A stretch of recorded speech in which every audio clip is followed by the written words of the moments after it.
About myself, my name is Joshua. I work for a company called Claroty. So we are into providing cybersecurity to critical infra. One of the vertical which we specialize is healthcare engineering. And I've been practicing healthcare engineering for last 6-7 years, specifically understanding what could be the challenges, what could be the loopholes, backdoors, which can be possible in healthcare engineering. To start with, before getting into this event, I did some study to understand what could be the possible things which can impact a patient's safety. So there can be medications or in terms of infrastructure. But what I did is I picked up pointers which can be directly associated with the technology which is operating within the hospital. Starting from medication errors, communication breakdowns, identification errors, and data privacy breaches, and equipment failures. These 5 important pointers are directly connected with the technology which is operating within the hospital. So to understand in detail, what could be the possibility, what can be the impact and healthcare delivery organization can undergo when these things can impact a patient's safety, we started with the research, to understand what could be the level an HDO can operate. So we started the research with 350 plus healthcare delivery organizations. It means hospitals globally. We couldn't get we couldn't find a candidate in India, but whatever HDO which you see right now is outside India, and we analyzed close to 2.2 million devices. And the outcome is, like you see here, out of these 350 devices, for 350 healthcare organization, 99% of the organization had something called as KEV. What is this KVE is known exploitable vulnerability. What it means by, the hospital may have thousands of devices, at least one of the devices has a KVE which can be easily breached by a bad guy or an attacker. It means 99% of the almost 100% of the organizations have been open for any bad guy to breach or get into the environment and start attacking. Out of this 99%, 96% of the devices, the possibility of a ransomware getting executed on those machines we have found. And next is insecure connectivity. So I'm going to show you a few more slides in the upcoming deck. 93% of the hospitals had insecure communications or insecure connectivity. It means it is open, anybody from outside the hospital can directly connect to the hospital. And next comes the device-wise survey, where we found out of 2.2 million devices, 9% of the devices where we have found the KVEs, which is linked to 2% of the ransomware attacks possibility and 4% insecure communication.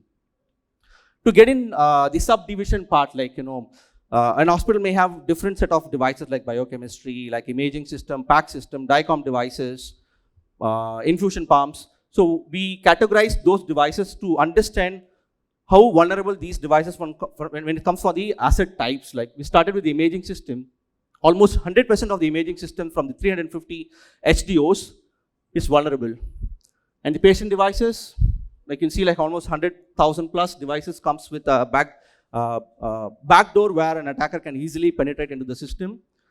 With confirmed KVEs, almost the HIS system is the most crucial component in a hospital where they manage the patient's records, the hospital details. Almost 100% of the HIS system is vulnerable. It means it is open. Anybody can get access to the system and can start attacking it.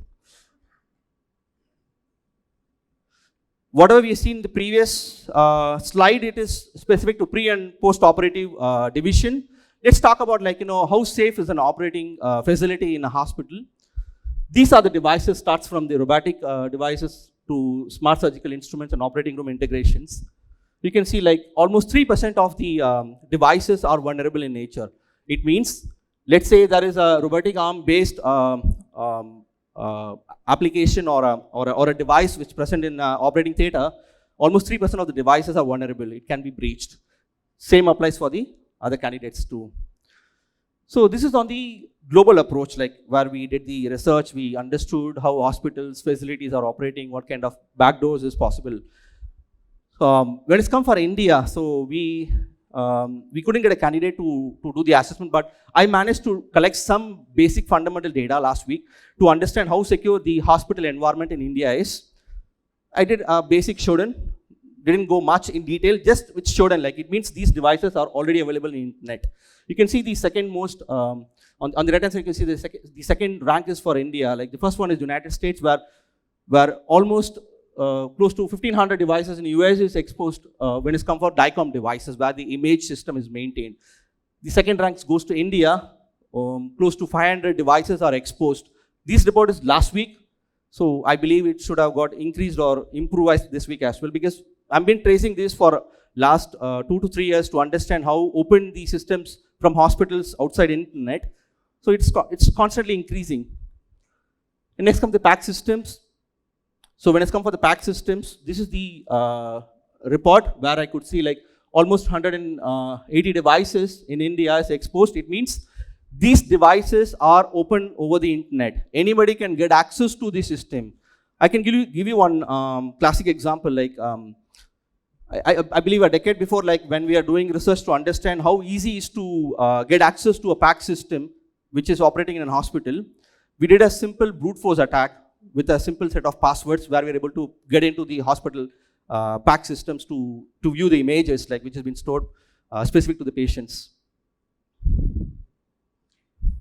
What these actions leads to, now we understood this is the outcome of a typical hospital or an HDO which is operating globally as well as regionally.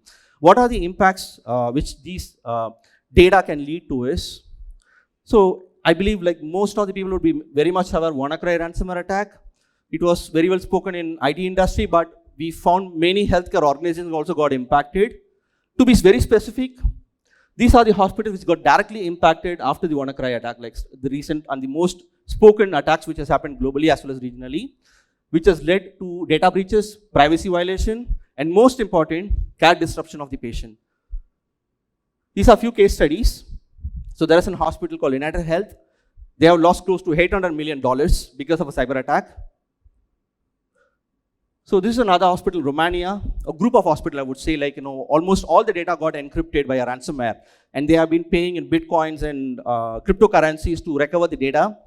Still they are recovering, by the way. This is another use case where the mortality rate can also be impacted by cyber attacks. So the next topic I want to discuss, one is the cybersecurity piece, and the other one is can we improve the operational efficiency in a hospital? Like, is there a benchmark which we can set where we can decrease the cost, the operating cost of an hospital as well as increasing the revenue? We started with few hospitals globally where we found a benchmark which can be applicable for a bed in a hospital. We found these values. Like you can see, right, the infusion pumps, like 262 per 100 beds, which is above the benchmark. Using these data, we calibrated and came up with a calculation where you can increase the revenue of a medical device running in a hospital. Want to know more, understand how this use case can be achieved? Feel free to come and meet us in the booth. I hope this session was informative. Enjoy the rest of the session. Thank you very much.